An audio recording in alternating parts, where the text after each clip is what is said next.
Olá, hoje eu quero te fazer um convite. É, eu falei que esse ano não ia ter nenhuma palestra. Como de fato, minha não vai ter. Mas o canal vai completar 4 anos de história, 4 anos do podcast. Em um momento de devaneio da minha parte, eu perguntei que dia que era aquele dia. E aí a menina que trabalhava comigo falou assim, 2 de novembro. Aí eu falei, dia dos finados? Aí eu falei, então hoje eu morri e nasci de novo. Aí no dia 2 de novembro de 2021, eu criei o canal. Demorou um pouco para eu ali começar com o podcast mesmo. E eu me lembro que eu contava histórias narradas. Eu narrava a história das pessoas e as pessoas me mandavam foto, eu criava essas fotos para poder contar a história. E assim comecei a subir para o canal e criei a minha conta nas redes sociais e tudo mais. E eu queria comemorar esses 4 anos, mas eu queria comemorar de uma forma que fosse marcante. Só que não no dia 2 de outubro, né? 2 de novembro, que nem eu queria fazer, né? No dia dos finados. E sim antes, porque são 4 anos de histórias, né? São 4 anos de superação, digamos assim. E tem meninas que veio aqui que os anos passaram, né? E é legal ouvir essas histórias de novo, de vocês ouvir e conhecer essas histórias, porque elas têm um impacto na nossa vida que a gente nem imagina. Teve uma convidada que eu falei assim pra ela, eu sei que a minha vida era uma desgraça, mas a sua passou da minha, porque é, ela sofreu muito, assim, num nível que eu não sei descrever para vocês. Então, essas histórias, elas fazem parte realmente do direito. Porque quando você senta e analisa essa história, você consegue observar o, o tanto de situações que ocorreram ali, como, por exemplo, violações no ECA, no direito de família, no direito criminal. Aí a gente já entra ali um pouco na psicologia, né? Nos traumas, no diagnóstico, que muitas delas devem ter, e talvez algumas sejam até neurodivergentes, mas não sabem, justamente por conta de terem sido criadas pelo mundo. Então, pensando nisso tudo, a gente decidiu fazer esse evento. E esse evento será no mês de outubro e estou tentando fazer ele em São Paulo. E aí a gente vai trazer essas histórias. Tem uma história em específico que a pessoa está presa no cárcere. E eu vou pegar uma ordem judicial, já conversei com ela, super topou. E eu vou pegar uma ordem judicial para entrevistar essa pessoa. E aí eu vou apresentar no dia e muitos de vocês vão finalmente conhecer ela. Eu queria ir mais além.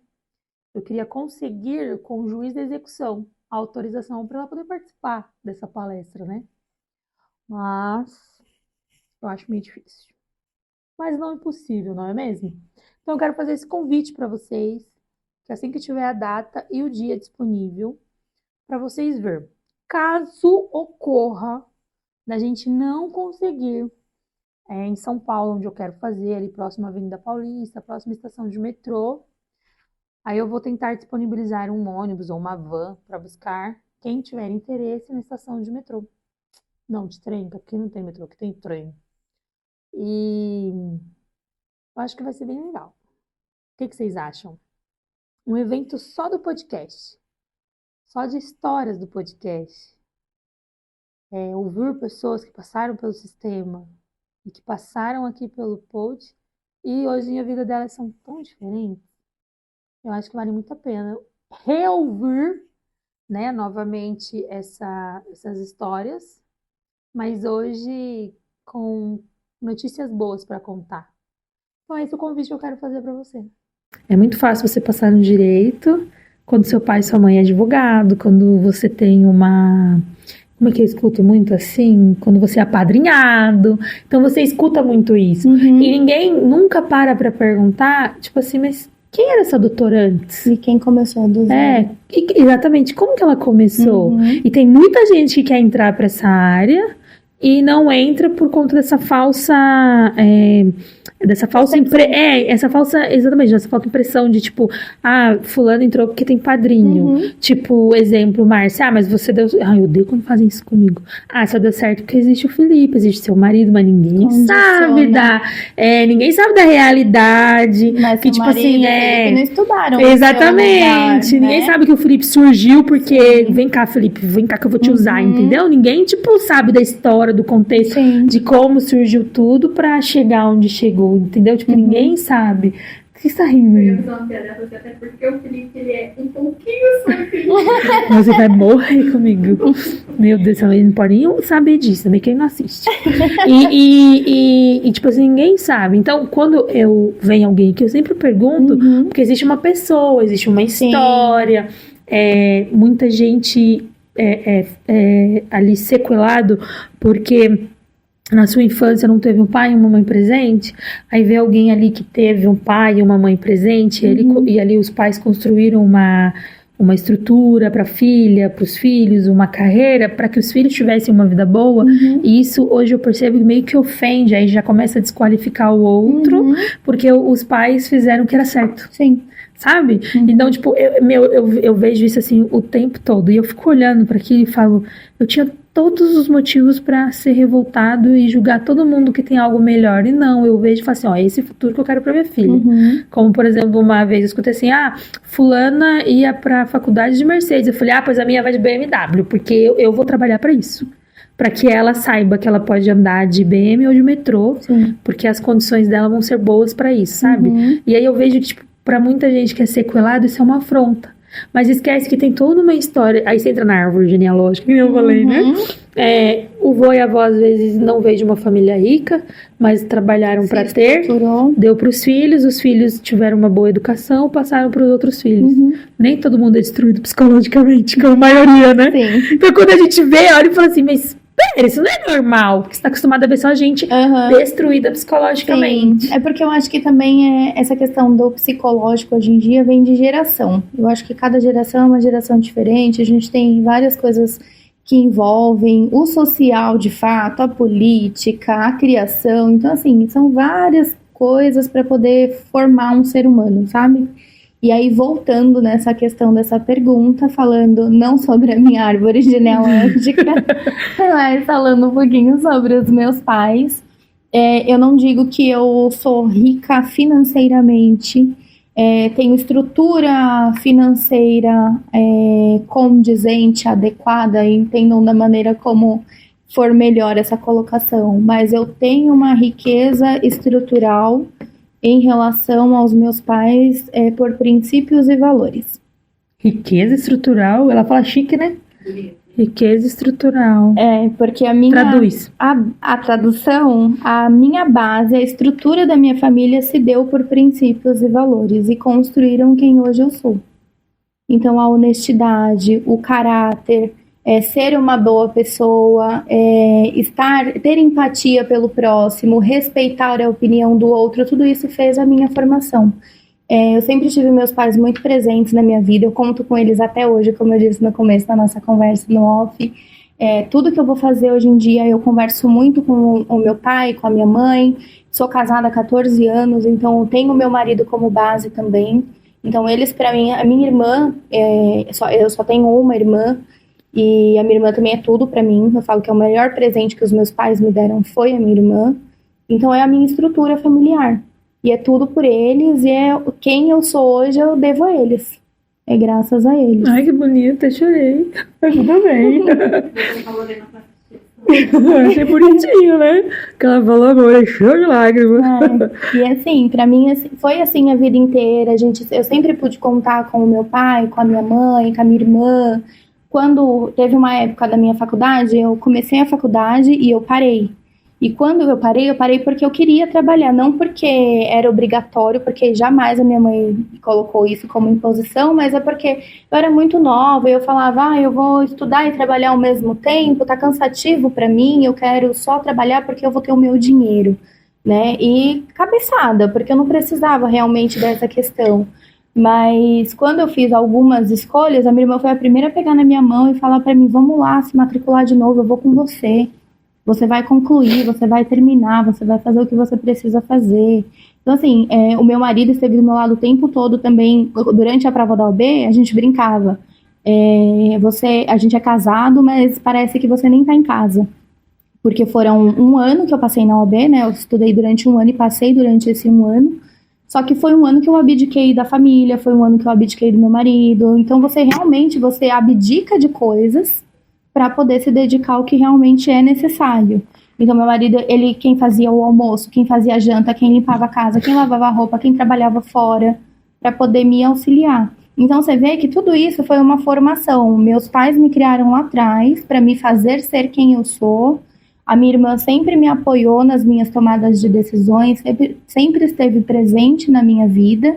Automaticamente eu conheci pessoas muito boas do meu ciclo de amizades e conheci um marido muito bom, e aí eu vejo que uma coisa está atrelada à outra. Você tem uma formação base estrutural boa e automaticamente a vida te retribui com isso. É bem profundo.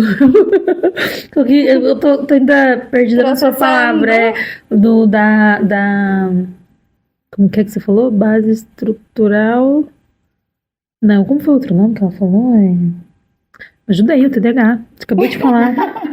Eu também Você acabou de falar.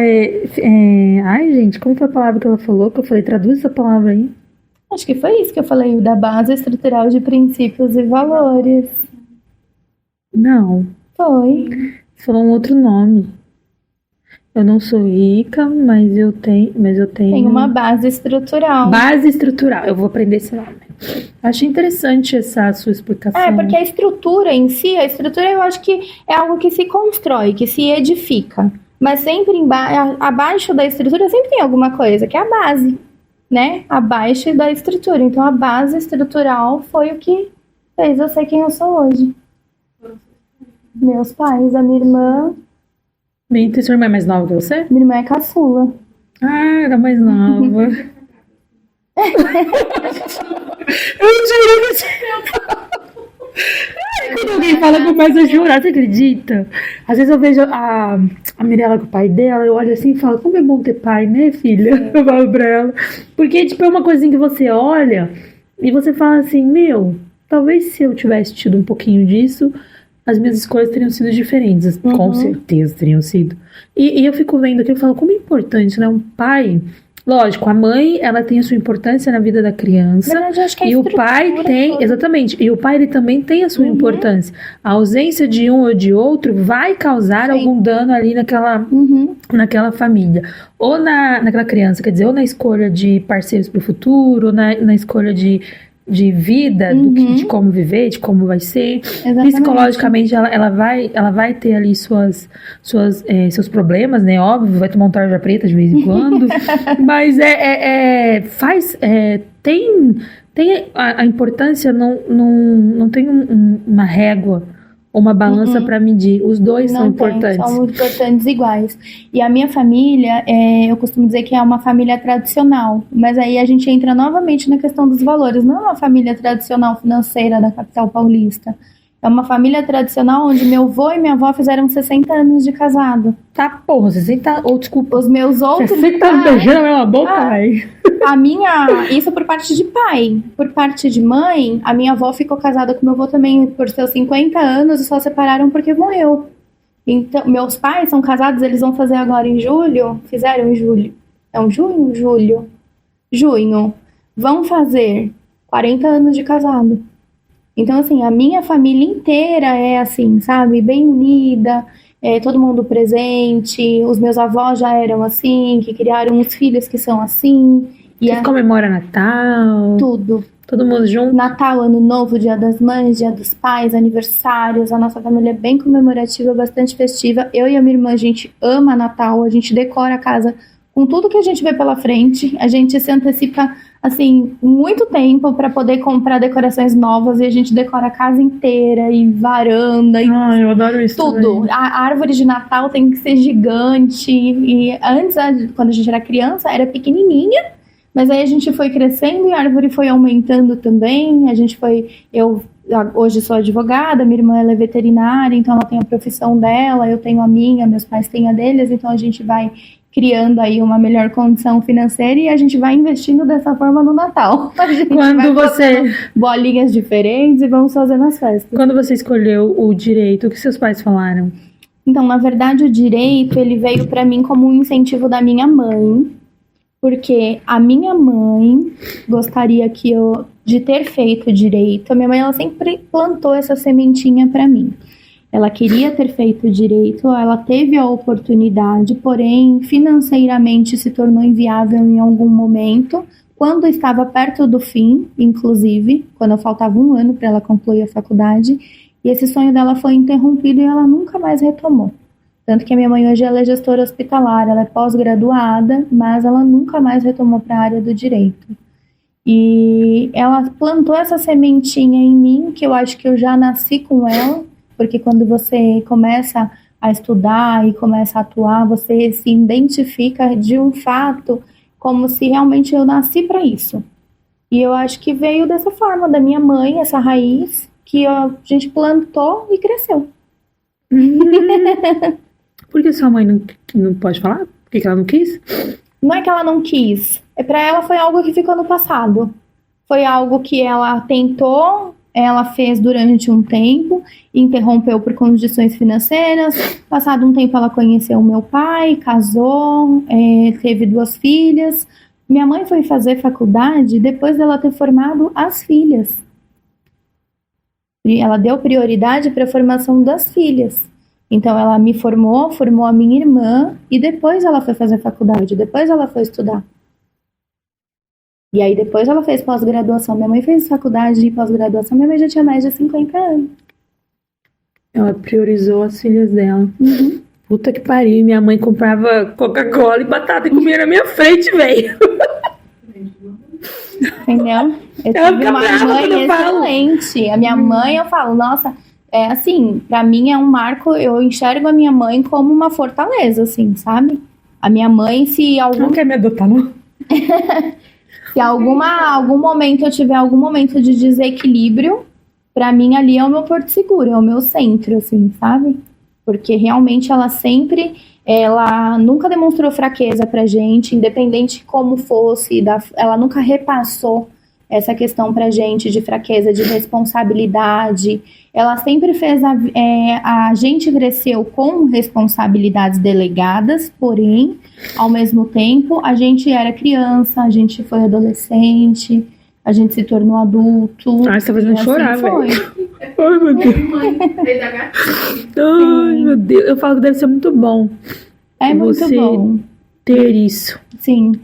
Mas pensem pelo lado positivo, embora vocês não tivessem, para Tá todo mundo vocês, chorando aqui, tá? vocês tiveram a oportunidade de fazer pelos filhos de vocês. Você fala isso mais, porque pelo menos a Lorena não vai se matar dessa vez. Hoje a Lorena, com certeza, teve uma criação incrível. Mirella, nem se fala, a gente não precisa nem pontuar sobre isso. Menina, você é sabe uma o que ela fez? mãezona, então, assim, Ela fez eu chorar que o Ricardo falou. Eu acho que ele ficou com ciúme, sabia? Porque ele falou bem assim, ó. Você vai fartar. Calma. A menina não falou nada demais. Porque ela tem uma mania de fazer assim na minha mão. uhum. E ela fica, tá bom, mamãe. Aí eu falei assim pra ela dorme assim comigo, tá? E eu tenho que sair de fininho da cama. Deixa eu te contar. Calma aí, eu tenho que ir agora que eu não paro de chorar. Teve um dia que eu saí de fininho da cama, deixei ela na cama. Uhum. Fui dormir, tipo, o quarto, ela dorme aqui em cima, eu durmo lá embaixo. Uhum. Pois ela me aparece 3 horas da manhã, na frente da minha cama, com o microfone na frente. Ela jogou o cabelo dela tava assim. E ela ficou assim na frente da minha cama. Assim, ó. Parada assim, olhando pra mim. Eu abri o olho, meu Deus, tudo desapareceu. Eu falei, o Ricardo, ele quase caiu, assim, foi uma coisa, se tivesse filmado, a gente tinha virado meme, porque a menina apareceu do nada, assim, e que foi jogar aqui, com o cabelo jogado, menina, que foi, que botou um susto, Mas um susto que parecia um espírito da Len. Sim. Porque ela é muito grudada comigo. Uhum. E ela toma Risperidona pra dormir. Então, o Risperidona faz ela dormir por mais horas. Uhum. Quando o Risperidona não faz efeito nela, ela não dorme tranquilamente à noite. E aí ela se chuta, ela se bate, tanto que a cama dela é de casal. Uma porque eu acho que ela merece uma cama de casal. E porque eu lembro que eu dormia, tipo, numa bicama, ai, gente, na sala, velha. Então eu olho pra ela e falo, não, ela tem que ter o melhor. O irmão dela também tinha uma cama de casal, porque eu dizia que eles tinham que ter igual. Sim. Meu enteado mora comigo, tem uma cama de casal. A mãe dele até falou uma vez, aqui em casa eles sempre dormiram em belichos, porque o que um tinha, o outro tinha. Eu falei, então, mas aqui em casa é diferente. Aqui em casa quem manda sou eu. Nem o pai dele interfere, né? Sim. E ela dorme numa cama de casal por conta disso. E ela segurou assim na minha mão, ela pega aqui assim na minha mão. E eu perguntei pra ela o que você sente quando eu pego na sua mão? Aí ela falou que ela sentia segurança. E eu achei que ela não soubesse o significado de segurança. Porque ela me chama de doida. Tipo, ela fala assim, tá doida, mamãe? Então, por uma criança de 5 anos, autista não verbal, que não pronuncia as palavras corretamente, eu falei, acho que ela nem sabe o que ela tá falando. Aí eu perguntei pra ela, o que é segurança? Aí ela falou que era proteger ela, que era cuidar dela. Por que ela falou isso? Desmoronou. Nossa, mas eu chorava como assim, ó. E o Ricardo, você vai infartar. E eu acho que ele ficou com ciúmes. Porque aí você vai infartar só porque a menina falou que se sente bem. Porque você precisa ver o que ela faz comigo. Porque assim, ela é minha parceira. Tá bom, Ricardo, não. Lá em casa a gente tem o equilíbrio, porque assim, a minha mãe, embora ela seja tudo que eu falei, a minha mãe, ela é muito brava também. É, bem brava. Que dá pra ser brava?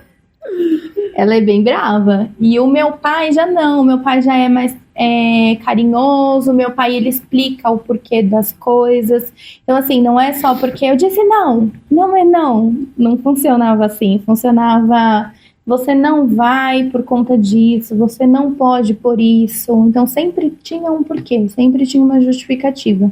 Então, era meio que o equilíbrio da casa, assim, sabe? E o meu pai, ele também sempre foi muito responsável, é o que eu falo, essa base do caráter, da formação de caráter é muito importante, porque a gente sempre foi muito honesto, assim, muito íntegro, muito responsável, e meu pai sempre ensinou isso pra gente, tanto ele quanto a minha mãe, né? Mas aí a gente cresceu ouvindo isso, olha, você tem que ter responsabilidade com as coisas, você tem que ser honesta, você tem que ser íntegra na sua tomada de decisões. A gente sempre tem, a minha irmã, por exemplo, eu e a minha irmã, na verdade, a gente tem amizades de época de maternal. Papo! Que ficaram com a gente, percorreram com a gente no decorrer da vida. Porque a gente sempre... palavrão, né? Porque a gente sempre foi muito íntegro e fiel às nossas amizades, leal às nossas amizades. E isso veio de berço, a gente aprendeu a ser assim. Eu tenho sido, eu falo assim, mas eu tenho uma amizade que vem do jardim de infância. Sim. Porque as outras eu não suportei muito tempo, não. Essa a gente brigava, voltava, e a gente é amiga até hoje. Mas eu não consigo me relacionar muito tempo assim, não. Então, durante a sua formação veio o seu matrimônio? Durante a minha formação, bem no comecinho, eu tava, acho que no 2º ano da faculdade. Você não conheceu ele na faculdade? Não conheci ele na faculdade. Conheci ele fora da faculdade. As pessoas acham que o meu marido pagou a minha faculdade. Eu deixo acreditar que ele pagou. Eu deixo... outro dia eu falei pra Jaqueline que eu uso isso como estratégia. Das pessoas acharem que, tipo, eu não sou nada, não sou ninguém, que tudo vem porque eu tenho um marido que ganha dinheiro ou porque eu tenho um padrinho que é do direito e falou, vem cá que eu vou montar um escritório pra você, entendeu? Eu deixo as pessoas pensarem isso, porque eu aprendi que quanto mais as pessoas criam histórias sobre a sua vida, aquilo que ninguém sabe, você alcança e chega onde você quer, sabe? Então eu deixo pensar em tudo isso, tá tudo bem.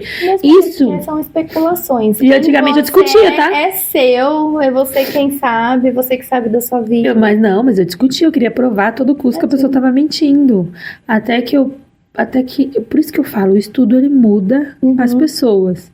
Você começa a estudar e você começa a conviver com pessoas que também são desse meio do qual você quer ser, e você começa a observar o comportamento delas. Sim.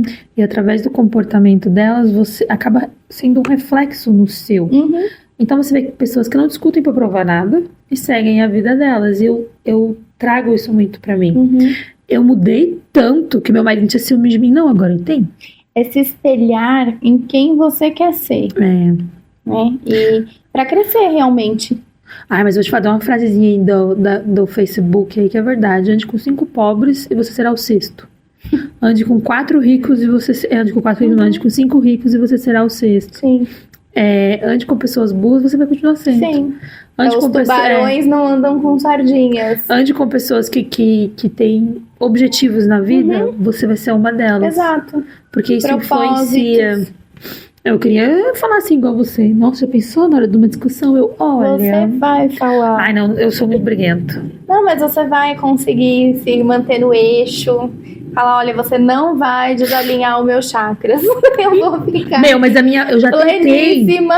Eu já tentei até com tarja preta. Batendo Não vai. boca sozinha. E quando você terminar de falar, eu falo. A minha psiquiatra me deu um estabilizador de humor, mas aquele estabilizador de humor eu acho que era cópia, não sei, porque meu nome da Cópia. não estabilizou Não é meu nem um humor, nem genérico, é nada. uma cópia. Não, Fajuta ainda. Não, eu acho que era da Shopee, velho. Porque. Shopee não, que eu comprei muita coisa na Shopee. Eu falei assim, tipo, não era da China, sei lá de onde que ele era. Melhor, não vou falar da Shopee, não, porque eu compro muita coisa lá. Eu não sei de onde que ele era. Não, mas tudo que é da China é cópia. Então, tipo, não deu certo comigo, não. Eu comecei a ficar meio trouxa, sabe? Não, mas Tipo assim, os outros vinham e falavam, tá bom. Tipo, eu não tinha... Assim, ele tinha que estabilizar o meu humor, mas não fazer eu virar um capaz dos outros, sim. entendeu? Mais ou menos, assim, entendeu? na verdade, eu espero, que nem eu falei, teve casos do promotor ficar gesticulando e gritando e fazendo assim, não sei o que lá, e eu aqui assim, ó.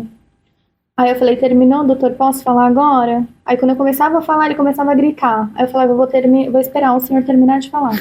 Aí ele perdia a concentração, porque a ideia dele era me desestabilizar. Quando ele via que ele não estava conseguindo, aí ele ficava desestabilizado.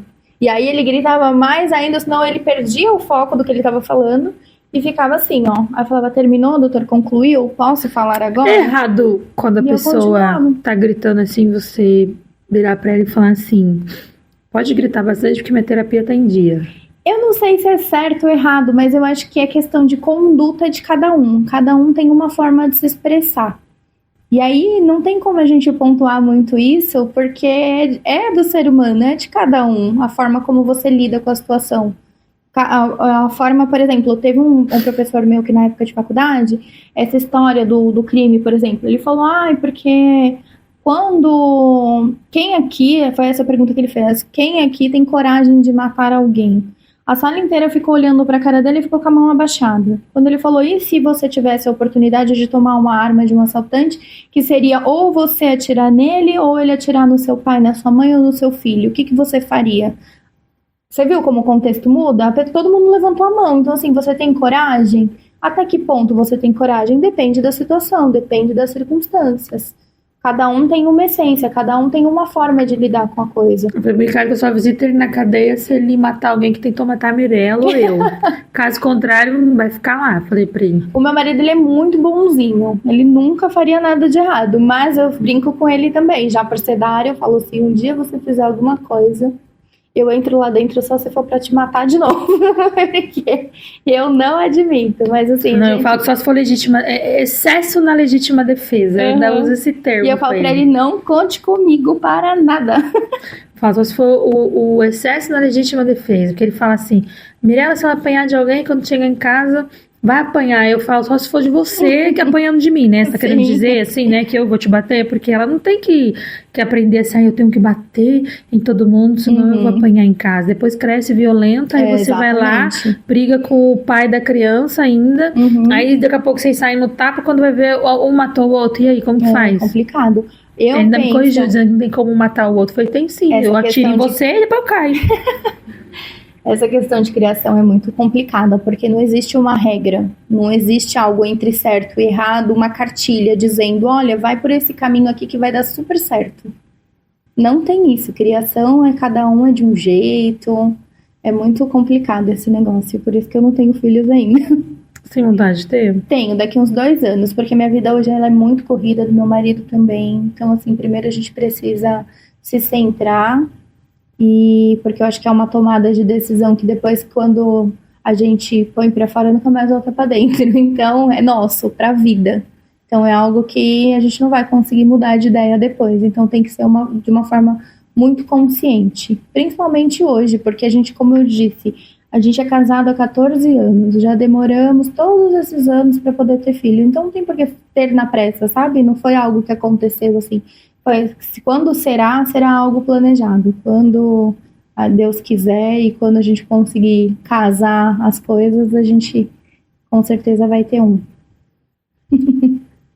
Filho, às vezes eu vejo as pessoas falando que quer ser mãe. Antes eu falava assim, Deus me livre, faça isso não. Só que são experiências que eu tive e a pessoa não teve, então ela não sabe se é boa ou não. Mas foi a minha filha que me salvou de muita coisa. E eu acredito. É que eu acho que, assim, é muita responsabilidade. E eu acho que se não aconteceu até agora, não tem por que fazer as pressas, sabe? Se eu posso planejar ter de uma forma que eu consiga conciliar com a nossa vida atual, não tem por que a gente sair metendo os pés pelas mãos e simplesmente tomar uma decisão que é irreversível. Porque filho é pra vida. Exatamente. Agora você vai empregar o filho e vai falar, olha, agora você é a mãe dela. Você cuida aí que eu não tô dando conta. Já pensou? Agora, assim, é uma curiosidade minha. Nesse tempo seu aí de direito, pra lá, pra cá, teve algum caso, assim, que você viu, que você olhou ele e, tipo, mexeu com você, assim... Não no sentido, tipo, de, eu vou brigar pela pessoa, porque quando a gente pega a defesa, eu não sei, né, eu tô tirando por mim. Quando você pega uma defesa, você quer defender o direito ali, certo ou errado, se tem um direito, você vai defender o direito, não aquilo que a pessoa cometeu. Exatamente. E sim os direitos que ela tem dentro daquilo ali que ela fez. Sim. Mas já teve algo, assim, que você tomou pra você, que você olhou e achou aquilo tipo assim, um absurdo, e você falou, não, esse aqui eu preciso fazer algo. Sim, teve um caso que me chamou muita atenção, que foi um rapaz que inclusive ele foi absolvido. Esse daí eu consegui provar a inocência dele, foi luta atrás de luta, mas no final deu tudo certo. Um reconhecimento, é o que a gente sempre fala, muita atenção nas fases do processo. Foi um reconhecimento sem observância do 226 do CPP, que é aquele caso que a gente estava conversando, inclusive que a gente tem um processo que está tramitando hoje, que a gente não vai falar sobre ele porque ele está em trâmite, mas esse já foi encerrado, o cliente foi absolvido, então houve erro no reconhecimento fotográfico e posteriormente pessoal desse acusado. Esse meu cliente, ele era inocente. Vamos ver se vocês adivinham qual que é a cor do meu cliente. Negro. Então, assim, não preciso entrar em muitos detalhes, né, em relação a isso. Dá um microfone nela. O que aconteceu com o meu cliente? Ele estava num baile funk. Putz. E ele perdeu a carteira. E ao perder a carteira, ele seguiu a vida dele. Segundo a mãe, ele já tinha perdido várias outras vezes os documentos, só que ele era muito novo. Então não se atenta ao fato de alguém pode pegar o meu documento e fazer alguma coisa com a minha identidade. Então não registrou boletim de ocorrência nem nada. E aquilo era habitual para ele.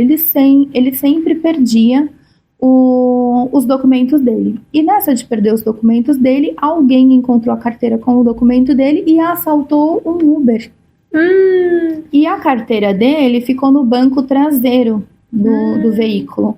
Esse rapaz que foi assaltado, a vítima, ele entrou em contato com um conhecido.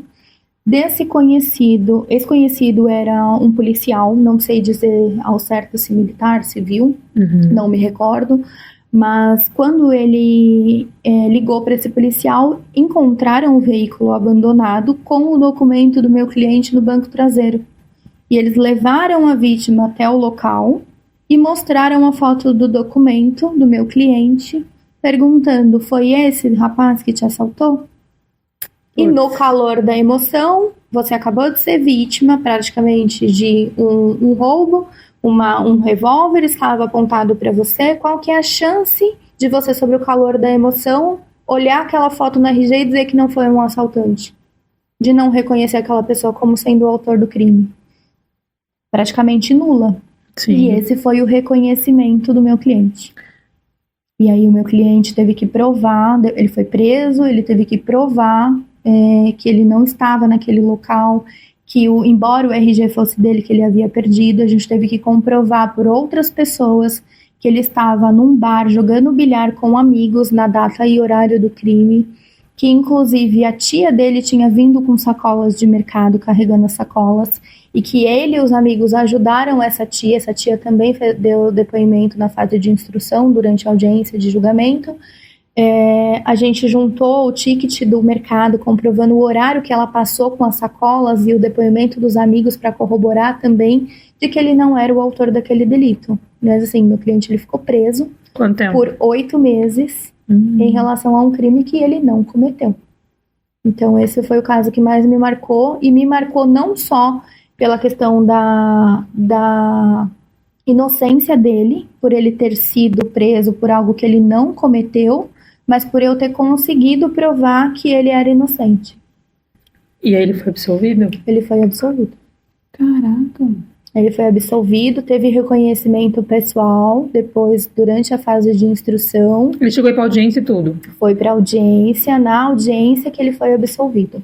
Então, durante a audiência, a gente teve o reconhecimento pessoal, o rapaz do Uber olhou, tinham 4 enfileirados, o rapaz do Uber olhou e falou assim pra ele que parecia, falou pra juíza, parece que foi o número 3 e não era o meu cliente. Só que ainda que fosse o parecer, e ainda quando vem de um ato já viciado, como teve o reconhecimento fotográfico de forma indevida, mostrando o RG para a suposta vítima, então assim, na verdade esse não entra como suposto, esse foi vítima porque aconteceu de fato, né? Mas é complicado para você ver como, e existem vários, a gente tem aí números alarmantes hoje em dia de reconhecimentos nulos, sejam pessoais, sejam fotográficos, porque acredita-se que as vítimas não têm o condão da responsabilidade criminal, do que você está imputando a prática criminosa a uma determinada pessoa, e que se ela for condenada, ela nunca mais vai voltar a ser a mesma, ela nunca mais vai ter a questão do que ela era antes de ter passado por essa situação. Ela nunca vai esquecer aquele momento, ela sendo inocente de tudo que ela passou ali, né? Quem acaba cometendo o ato já não se esquece, paga e não se esquece das tomadas de decisões que teve, do período de pena que foi cumprida, embora se ressocialize, se torne uma nova pessoa, você não esquece daquela fase, né? Você sempre está se perguntando sobre isso. Imagine uma pessoa que não fez. O quão difícil é você superar essa situação. Então, de estar ali, né? Sem estar devendo. Ali sabendo que não está devendo nada. Então, assim, é muito complicado essa questão. Mas foi o caso assim, que mais me marcou, foi esse. Muito, não, é bem complicado. Uhum.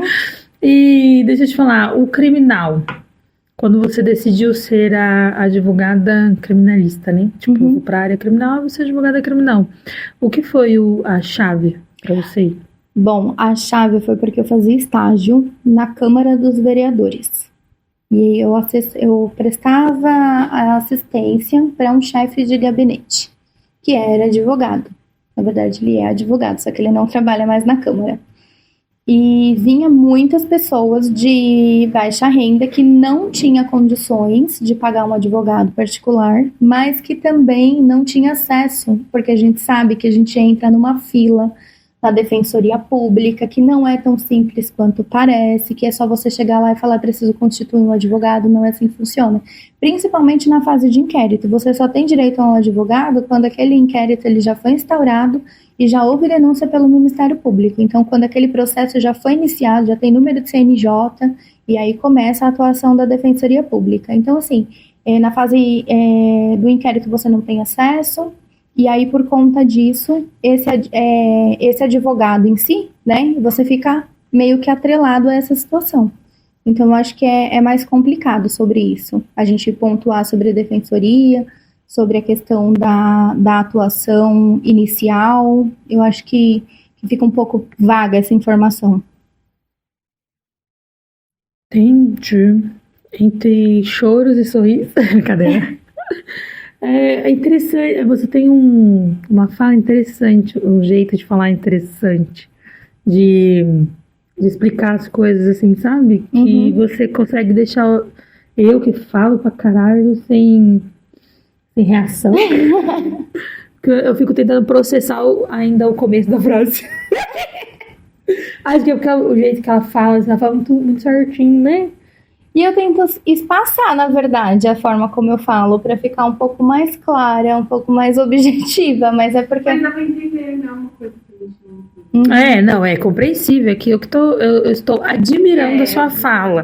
É no sentido de admirar, porque eu tô acostumada com falas que elas não se desenvolvem muito bem. E aí quando você conversa com alguém que desenvolve, assim, tipo, é diferente, entendeu? Sim. Então por isso que é no sentido bom que eu tô falando, sabe? De admirar mesmo. Vamos fazer oratória com ela. Dá um curso de oratória. Não, curso de oratória. Se você fizer, certeza que você vai ganhar dinheiro com isso. É que a oratória, pra mim, eu acho que é mais complexo, porque pra mim é algo mais natural. Então eu não sei se eu saberia explicar a oratória. Que nem eu explico já os processos. Os processos eu consigo explicar de uma forma mais didática, um pouco mais clara. Mas a oratória sai, eu falo. E as Então você tem palavras, habilidade de elas fala. vão casando uma com a outra. Então você tem habilidade de falar. Você fala bem? Sim. Você Muito fala bem? obrigada. Mas eu fiquei assim, certinho, daí eu esqueci. Entendeu? A sua fala, ela prende a gente. Isso é bom. Isso é bom até Sim. pra quando você for fazer um despacho, como por exemplo, tem uma sustentação oral que eu quero fazer e eu não sei saber falar isso, não. Então, Vou ficar que nem o Felipe, assim, né? Porque assim, ele faz assim. Ai, aquilo que eu tô de... o Dá um tapa na mão despacho em dele. si, eu acho que também é algo muito natural. Não, a é sustentação. muito- Eu acho que o despacho é mais tranquilo que você conversa. A sustentação também, eu acho que é algo muito seu. E aí depende da área de atuação. O criminal, às vezes, é um pouco mais técnico, porém você também não precisa falar o certo, como eu vou te dizer, sobre a lei. Você não precisa falar porque o artigo nananana aconteceu, prevê tal coisa. Uma dúvida. Porque os ministros sabem, os desembargadores sabem, eles conhecem o código de trás para frente. Você vai pontuar os fatos. Isso que eu ia te falar agora. Eu sempre tive essa fala. A lei o juiz já sabe. Se atente aos fatos. Tanto que Sim. não encho de jurisprudência, decisão dos tribunais lá da puta. Corta isso aí, viu? Que eu ia falar da puta que pariu, já pensou? Outro dia a mulher, só porque outro dia a advogada, cara, aquilo ali pra mim, assim, foi o cúmulo do absurdo. Eu passei uma semana chorando, assim, mas chorando de soluçar mesmo, porque Posso colocar só um pi? pode. Porque tá tão dinâmico. Pode. Pode ser um pi. Eu falei numa entrevista com a Ana Paula, uma menina do Guarujá. Essa entrevista dela tem mais de 20 mil visualizações. 20 mil pessoas viram aquela entrevista. E uma advogada com um logo lá de criminalista. Acompanha o começo dessa frase. Criminalista. Ela tava no logo dela. Falou que eu tinha que ter responsabilidade de fala. Porque eu tinha dito que o policial penal... Não, que o agente penitenciário não era policial penal. E que isso estava na Constituição e que eu tinha que ter responsabilidade de fala, porque como que uma operadora do direito estava falando aquilo. Aí eu respondi ela assim. É que ela pagou, não dá pra pegar essa resposta minha. Só o xingamento dela que eu tirei print. Eu respondi pra ela que eu não era operadora do direito, eu era estagiária. Então eu estava ainda num período de aprendizagem e eu ainda tinha as opções de errar e corrigir. E mesmo que eu não fosse estagiária, também, se eu errasse, eu também tinha o direito de corrigir. Mas que, em outros estados, que eu não sabia de onde que ela era, já existe já foi realizado essa troca do agente penitenciário pro policial penal. Ainda dei uma comparação, ainda dei uma uma explicação para ela que lá em Corumbá, no Mato Grosso do Sul, aqui é SAP, lá é Aspen. Acho que é Aspen, eu não lembro agora, mas acho que é Aspen. Lá os uniformes são azul, colete, aqui é cinza. As resoluções são diferentes. Tem essa diferença. Hoje, lá não existe mais, existe só o policial penal e elas são agentes e têm direito a andar armado lá dentro do presídio. E antigamente não tinha. Aqui em São Paulo, sempre foi o agente penitenciário e o policial penal. Agora, recentemente, que trocou, que mexeram no salário, que virou tudo um só. E eu não sou obrigada a saber dessa explicação sem antes eu ter ido pesquisar para poder responder ela, para ver se eu estava errada. Então, mas eu só respondi o que ela falou. Mas ainda assim, eu acredito que a gente tem o direito de errar. Porque por trás do operador de direito tem um ser humano. Não, mas calma, ela como advogada criminalista, ela foi um pouco mais além. Vira e mexe, eu posto a resposta que ela me deu. Eu respondi o que ela me falou. E aí eu respondi. Né? Eu tive uma reação com base no que ela me falou. Na mesma altura, só que antes eu fui pesquisar pra ver se realmente eu tinha falado besteira, e aí eu vi que, na verdade, eu não falei besteira, mas São Paulo foi o último estado a seguir com isso daí que tá previsto na Constituição, só Deus sabe desde quando, porque eu nem me lembro agora, mas realmente tem lá isso daí. Ela falou que a cadeia saiu de mim, mas eu não saí da cadeia, que deveria ser proibido pessoas como eu fazer parte do direito, que ela tinha aversão a pessoas como eu, e que a OAB deveria proibir que pessoas que já praticaram crime entrassem, fizessem parte do direito. Ela respondeu isso pra mim. Me esculachou. Um absurdo. Eu li aquilo, ainda falei, eu respondi assim pra ela. Uma pessoa que estuda 5 anos. Eu vira e mexe, eu posto isso. Vira e mexe, eu posto esse comentário dela. Não? Mas você não tem a oportunidade de ser melhor do que ontem? Não, eu perguntei. Não, eu digo pra ela. Não, pra ela eu perguntei. Eu falei assim pra ela. Oportunidade? Você eu tenho que ficar exatamente como eu era no passado? Não, você se defender as pessoas comigo, né? As pessoas usam isso mesmo. Só falei assim pra ela, no seu logo tá escrito advogada criminal. Você acha que seus clientes lendo esse tipo de comentário que você acabou de fazer, falando que eu sou uma vergonha pra OAB, que pessoas que praticaram crime não deveriam fazer parte do direito, você acha que você vai ter algum cliente? Só que eu tirei o print antes. Ela foi lá e apagou, ela me bloqueou do canal. Então, o que eu não entendo... Me bloqueou no canal dela. Porque o que eu ia fazer? Eu ia achar ela, eu procurei aquele logo igual cão. Tem a foto assim? Tem, eu tenho do print. Eu já procurei, já. Tudo, já joguei a foto do logo dela e tudo pra me ver de onde que ela era. Já tentei pelo arroba dela, já tentei tudo. Porque o que eu ia fazer? Eu ia achar e eu ia ver de onde ela era, e eu ia ver qual OAB ela era, pra eu poder representar ela na OAB. Teve outra advogada também que fez isso comigo também. Só que essa eu achei ela. Só nunca sei assunto que ela era velha. Eu falei que ela já tava gaga já. E já tava meio caduca já, e que a velhice dela já era um castigo pra ela, e que pessoas como ela tinham que me ver bem. Então, se eu caçasse assunto com ela ia me excluir de tudo, e ela não ia ver eu bem. Então, eu tinha que manter ela perto. Então, se eu denunciasse ela na OAB, por ela me chamar de burra, ela me chamou de burra, e falou que o meu conteúdo era de quinta. Ela acabou comigo também, textão assim. Só que ela fez isso na página de outras advogadas. E elas não apagaram, elas deixaram lá. Se fosse na minha, eu apagaria.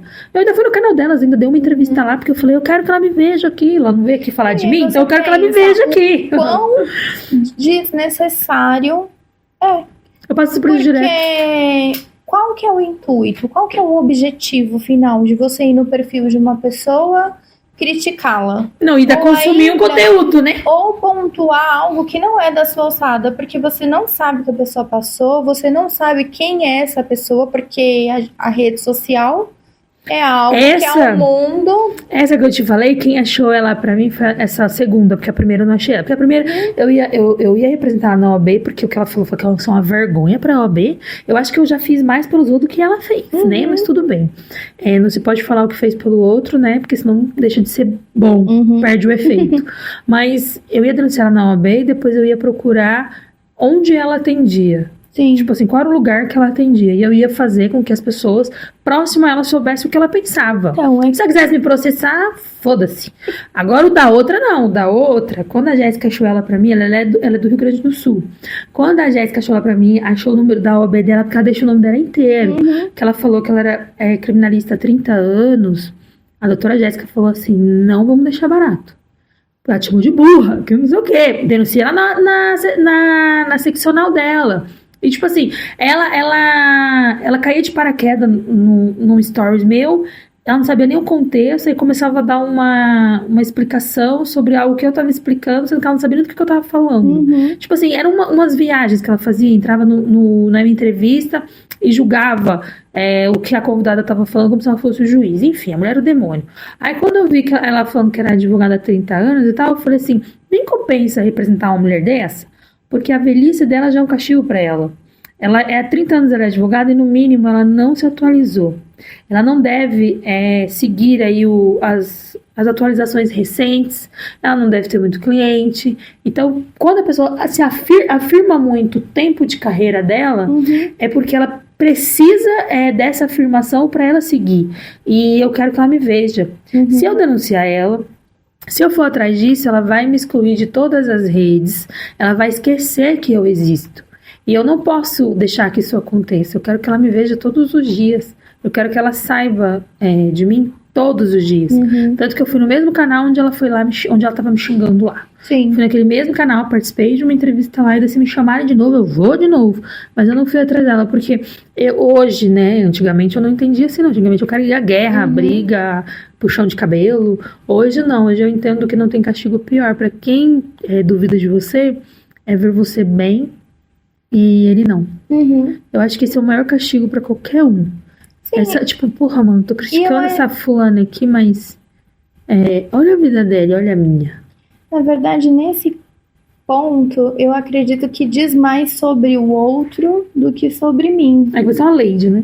Então, o que o outro pensa sobre mim é problema dele. Que fique lá, sabe? Eu não estendo esse assunto. Na verdade, eu nunca tive ataques diretos, embates diretos. Quando foi alguma coisa em relação à profissão, foi embate ali no momento da audiência entre advogado e promotor, algo nesse sentido. Mas eu nunca tive um ataque direto em nenhuma rede, ou nenhuma mensagem, ou algo ruim, mas se eu tivesse, eu pensaria dessa forma. Diz mais sobre ele do que sobre mim, porque ele não sabe quem eu sou, o que eu fiz para chegar aonde eu cheguei, aonde eu pretendo chegar ainda, não conhece nada sobre mim. Então eu não vou jogar confete para essa pessoa, eu vou deixar ele seguir a vida dele com os pensamentos dele, que intrusivos, e que sejam deles e Tem não sobre mim. uma trend aí, acho que é trend que fala de rede social, que é um vídeo que fala assim, nunca uma formada, pós-graduada, empresária, dona de CNPJ que tem inveja de mim. É sempre uma assim, eu falei que no meu caso não, porque, mano, outro dia advogado não catou minha foto. Eu mandei pra você? Não. Acho que eu postei na minha rede social, minha foto dentro do processo. Eu me recordo. Eu lá no story, não sei o que, e a mulher não colocou lá no processo, nem que eu tava falando do processo dela, que eu tava pegando informações pessoais de um processo que corre em segredo de justiça. E como foi o acesso? Sabe? A cliente dela persegue o cara. Durante 4 anos, ela conseguiu atrapalhar a convivência do pai com a filha durante 4 advogada anos. da outra parte. Que foi contratada, tipo, nos 45 do segundo tempo, depois de tomar 2 multas de 5 mil reais. Aquele juiz, ele falava assim, toda decisão dele, deixo de aplicar a multa, pois acredito que a multa monetiza o processo. Ele se perde o objetivo ali para se virar uma... Tanto que quando eu falei para ele, lembro que o senhor deu uma multa... Não, lembro que o doutor deu uma multa. Ele falou, eu lembro porque só teve um que eu gravei assim, que eu tive que realmente dar uma multa. Eu falei, mas é esse mesmo que eu tô falando pra você. Meu, foi muito engraçado aquele dia. Depois eu falei, porra, mano, eu falei com o juiz, pedi pra ele pra me postar, pra me escrever um negócio do meu livro, porque meu marido comprou metade de uma editora, aí ele vai ver ele ainda falou pra mim, desde que não divulgue, assim, o nome das pessoas As envolvidas, você não fale das partes, eu não vejo nenhum problema, né, você me citar no seu livro, não sei o quê. E aí eu tava tudo alinhadinho com ele, daqui a pouco tá minha cara lá no... Eu falei, mano, não vou nem pedir despacho mais Às vezes eu desse fico pensando, homem. gente, que classe desunida. Não, é porque, uma tipo assim, classe- a cliente dela fez merda. O problema de você não escolher corretamente quem vai te representar te traz prejuízos. Uhum, Ela pegou o pastor da igreja, que era advogado, para defender ela. uhum, Durante 4 anos, ela impediu o convívio do pai com a filha. Ele, policial militar, ela GCM. Ela, para atingir o pai, ela usava a criança. Então, ela começou a pôr a criança para rejeitar o pai. Quando ele chegou pra gente, sabe aquele processo que você olha e fala assim, isso aqui é fácil de resolver, eu vou cobrar mais barato? Aquilo virou uma desgraça na minha vida, aquilo ali virou um câncer. Aquilo ali eu não vi a hora de me ver livre, sabe? Era uma coisa assim que não acabava. Uhum. A mulher até me representou na OAB, e tipo assim, umas coisas assim absurdas que você olhava e falava assim, não, isso não é normal. E quando falava, eu cheguei a ter crises de ansiedade, de eu começar a chorar quando chegava alguma coisa do processo, que eu falava, eu não aguento mais isso. Sim. Porque foi perturbador pra minha vida aquilo. E o cara foi mal agradecido comigo depois. Mas tudo bem, né? Ela desgraçou a vida do cara. uhum. Meu, ela pedia medida protetiva sem ter. Só pelo fato de que os depoimentos assim, não, ele fez isso. Não, ele não fez nada, eu só não quero ele perto de mim. Mas Deus cobra. Aí ela foi lá, eu falei, isso aqui é fácil de resolver, vou mandar uma notificação extrajudicial pra ela. O código de ética da OAB, ele fala que a notificação extrajudicial, ela pode partir tanto do advogado quanto de você, mas se o advogado vai fazer, eu não lembro agora qual é o artigo, não é com essas palavras que eu estou falando, mas o significado é esse, de que você notifica a outra parte, mesmo que ela tenha advogado, Uhum. e você vai notificá-la, tem que ter uma assinatura do seu cliente ali, né? Que no caso é o notificante, é ele que vai notificar. Você é o intermediário. E a assinatura dele em cada folha, o visto ali de cada folha, que é a ciência do que ele leu, e a assinatura dele final como notificante. Exato. Você, como advogado, você vai intermediar isso em relação ao envio, ou até o confecção. conteúdo, né? E aí ele fez, aí o Felipe assinou, o doutor Felipe assinou, a doutora Jaqueline assinou, minha amiga lá da praia, que nunca tomou uma representação na OAB, velho, por causa de mim tomou. E a doutora Jaqueline e o meu nome OAB, notificando ela porque dos absurdos que ela estava fazendo, porque a notificação extrajudicial, eu vou falar, né, porque já tô falando demais mesmo, então quem gosta é que vai assistir. Ela é uma forma de você produzir prova de uma forma mais válida, tipo assim, é uma prova que ela tem um valor maior dentro de um processo. Eu já percebi isso pelas decisões que vem, que eu leio lá eles falando, conforme a prova tal, notificação tal. Então eu falei assim, vamos produzir prova pra gente entrar com cumprimento de sentença. Tive que entrar com 7. Sim. Busca e apreensão 2 vezes, pedido de multa foram 3. Nossa. Aí, 2 vezes não, foram 4 e 3 de multa, porque no dia que ele falou do cumprimento de sentença, eu falei, eu entrei com 7 pra você. Depois, né, tá bom. Eu sei que ao todos foram 7. E quando chegou a notificação, ela ligou pro militar lá, pra falar do pai da filha.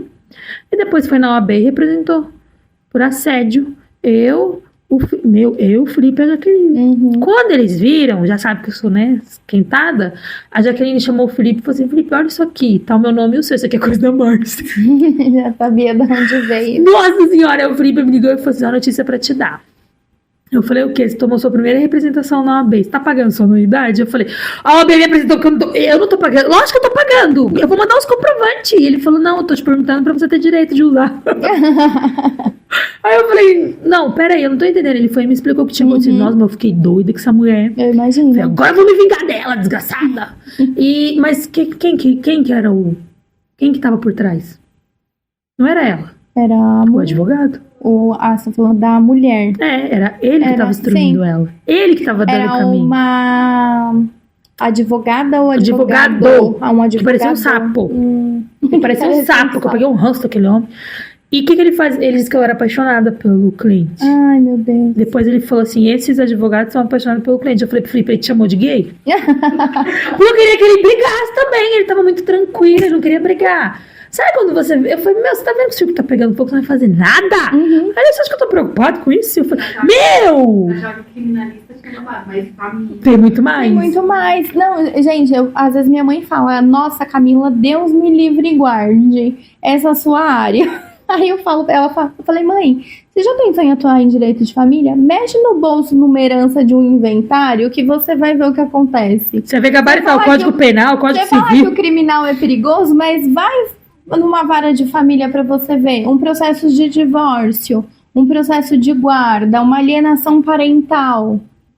É muito pior. Eu falo, você quer ver risco? E ainda mais essas questões de inventário, de curatela. Entra lá e pega valores altos. Quando você começa a mexer na fase de partilha, aí você vai ver onde tá o circo perigo. pega fogo. É. E aí ela representou a gente, aí o Felipe apresentou a defesa, aí o tribunal, nossa, eu tenho até hoje guardado comigo, o Tribunal de Ética falou que a nossa conduta não tinha nada ali que envolvesse a ética, biriri, bororó. Eu falei, agora ela vai ver, vamos vingar dela.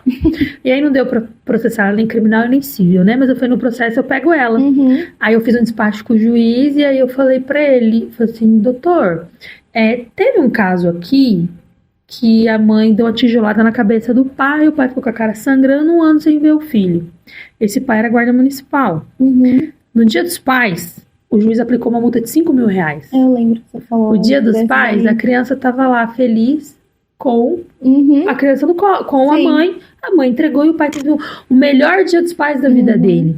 Nesse caso, o juiz falou assim pra mim, eu percebo aí que existe uma influência de um terceiro, eu passei 2 horas com esse pai e com essa mãe explicando, e assim, eu vejo aí que existe, mas eu preciso primeiro de prova que não sei o que, e eu falei, sabe, bendita multa pra ele. São 4 anos que ele não dava multa. Uhum. Ele deu. De R$5 mil.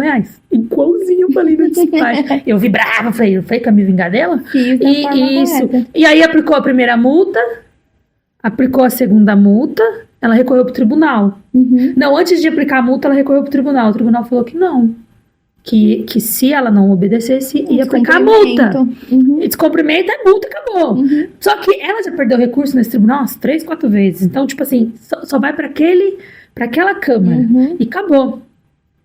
Quando aplicou a multa, as 2 multas, uma de 5, outra de 5, menos a terceira, porque faltava um boletim de ocorrência, que eu falo da produção de prova, Uhum. porque o juiz falou que não tinha o boletim de ocorrência e nem uma testemunha ali com a firma reconhecida. Sim. E tem que ter, de cada ato ali que acontece.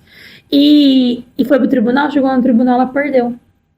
Aí a advogada chamou pedindo para fazer um acordo para começar a pagar. Uhum. Só que ela queria que neste acordo tivesse uma cláusula de não divulgação. E aí eu falei, mas por que isso?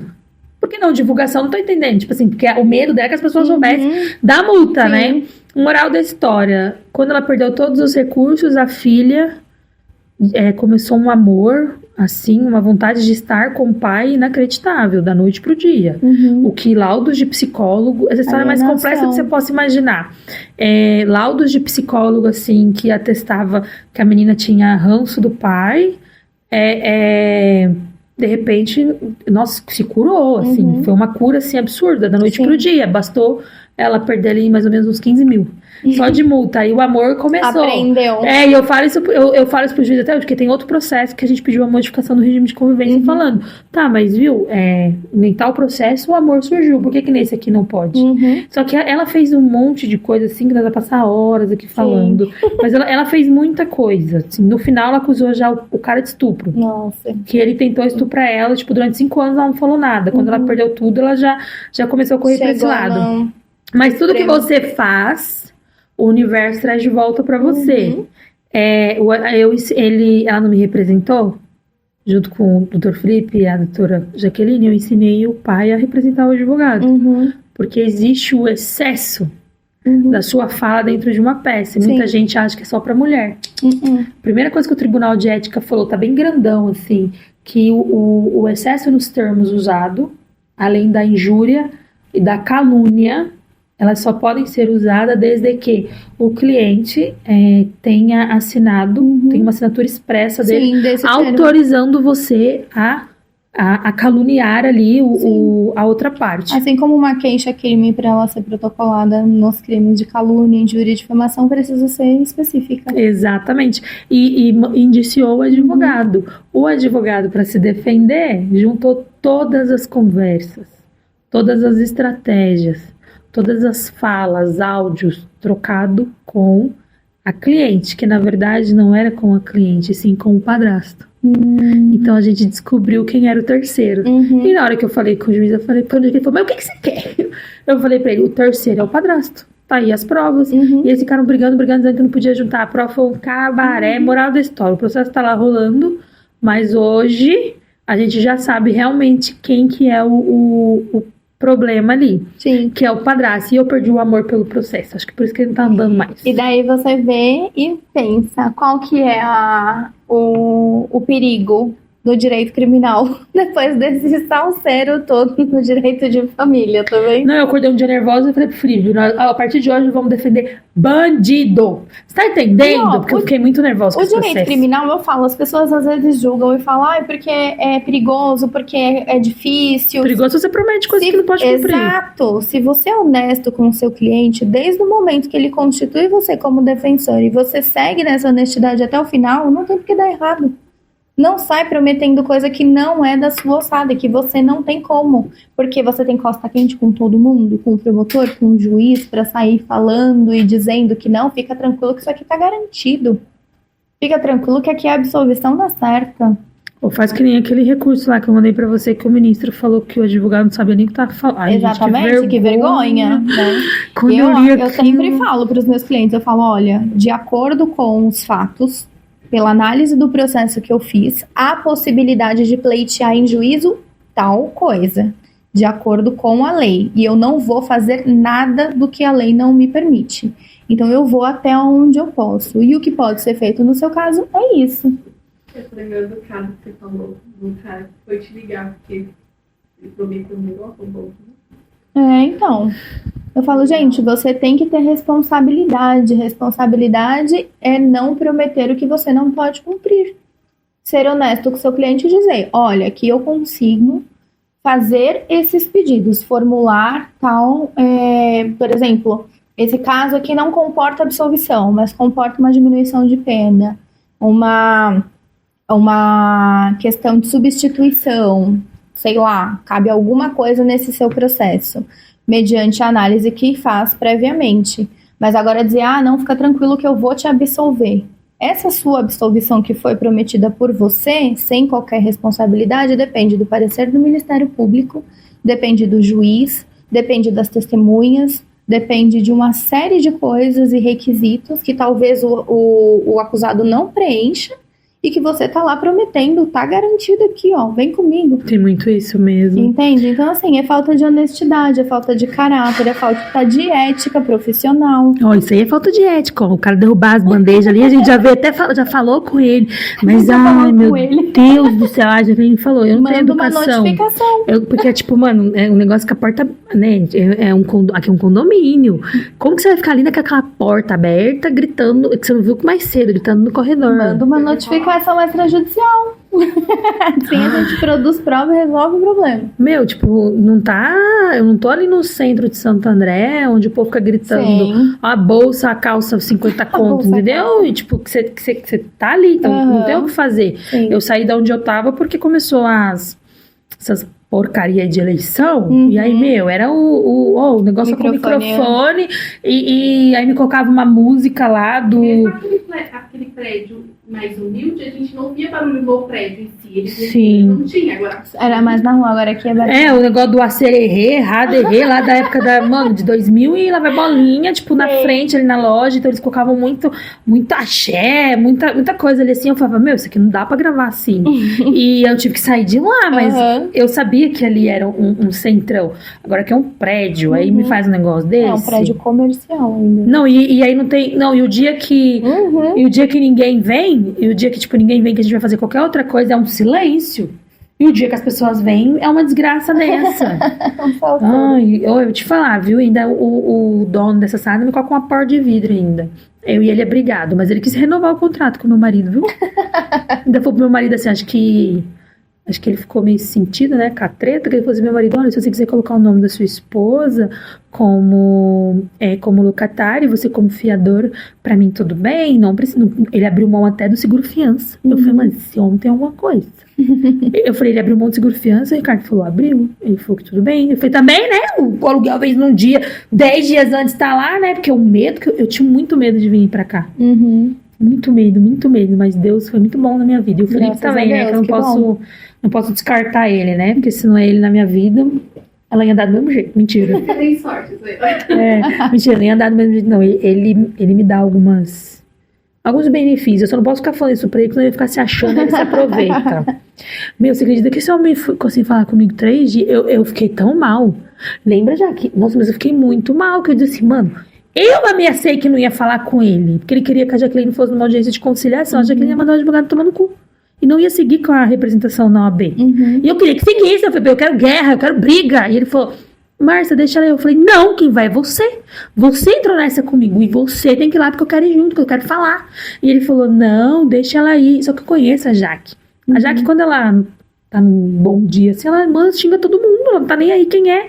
Eu vi ela mandar o policial se orientar, que ele era testemunha, que ele não era parte. Tipo, meu, e ela é 220, ela não tem muita paciência. Então eu acho que ela ia mandar todo mundo se ferrar e já era. Eu falei que se ele chamasse ela, eu não ia mais falar com ele. Ele ficou sem falar comigo até o dia do aniversário da minha filha. Veio no aniversário da minha filha. Antes que ela parasse de falar com ele, ele parou de falar com ela. Ainda falou assim pra mim, assim, eu vou no aniversário da sua filha, vou dar o presente dela, vou dar os parabéns dela e depois eu vou embora. Eu falei, ele vai sair lá de Cotia pra vir aqui só pra olhar pra cara dela. Tá bom, entendi. Mas ele doeu no meu coração. É coisa que você falou comigo.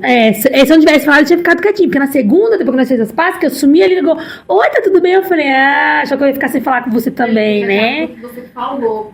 Foi, porque ele falou, ele deixou isso bem claro. O nome de hater, porque tem alguém falando, foi a Jaqueline, viu? Ele falou que o que impediu ele, que fez ele... Porque ele falou assim, como que é? Você escreveu isso aqui? Não, calma aí.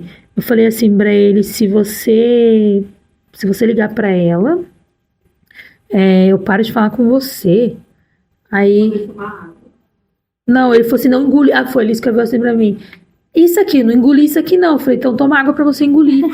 Nossa, ele ficou surtado. Foi o fim. Mas eu fiquei bem chateada porque ele parou de falar comigo. E eu xingava ele e não falava nada, ele ficava quieto. Ele falou assim, eu liguei pra Jaqueline porque eu imaginei que vocês estavam juntos, falei com ela pra você ver eu falando com ela. Mas não falei com você. E aí eu liguei, aí depois quando ele veio no aniversário, eu liguei pra ele e falei assim, e aí, a gente vai fazer as pazes? Ele falou, vou pensar como que nós vamos seguir com essa relação. Aí eu comecei a rir e falei, tá bom. Eu falei, Márcio, você tá mandando mensagem porque ele, como ele é meu advogado no processo, ele então já caiu dinheiro aqui. Eu falei, quem tá me mandando mensagem? Mas ele falou que só mandou porque já sabia que, eu tava, ele falou assim, se você não tá com ela ia te contar, só pra você saber que eu tava com o telefone na mão e não quis falar com você. Não, filho da mãe. Mas tá bom, tô perdoado. Quero te agradecer, que eu sei que você tem compromisso do que formar como da cobra. Mas como eu disse, você tem uma fala que prende a gente. Então, quanto mais a gente fala, mais a gente quer falar. Muito obrigada. Além do seu conhecimento, que a gente quer saber mais. Aí eu quero te agradecer por você ter vindo, por você ter participado, ter se dedicado o seu tempo pra vir. E espero receber você mais vezes. Eu que agradeço a oportunidade de vir aqui contar um pouquinho da minha história. Agradeço o convite mais uma vez. Dizer que eu fiquei lisonjeada pelas palavras e que foi incrível. Eu adorei o ambiente, adorei a receptividade e a gravação também. Muito obrigada. Que bom. Fico muito feliz. Para quem assistiu, muito obrigada. Eu vou deixar, repetindo aí, né? Se o povo aí do corredor deixar. Que eu vou deixar na descrição o @ da doutora para quem quiser seguir. Conversar com ela, quiser contratar também pode, não tem problema, só não pode pedir processo de graça, lembre-se disso, tá? Do restante é isso, até a próxima, gente, um próximo episódio, né? E deixa aí nos comentários se vocês quiserem indicar alguma outra advogada, de qualquer área, que eu acho que só o criminal também a gente pode ouvir as outras áreas, porque tem, se vocês pararem pra reparar, Pararem para reparar não, né? Se vocês observarem, todas as áreas tem um pouquinho de criminal, civil, constituição, tem tudo ali misturado. Então, se vocês quiserem indicar alguém, manda aí uma mensagem para mim, escreve aí nos comentários, que eu convido sem problema nenhum. E é isso.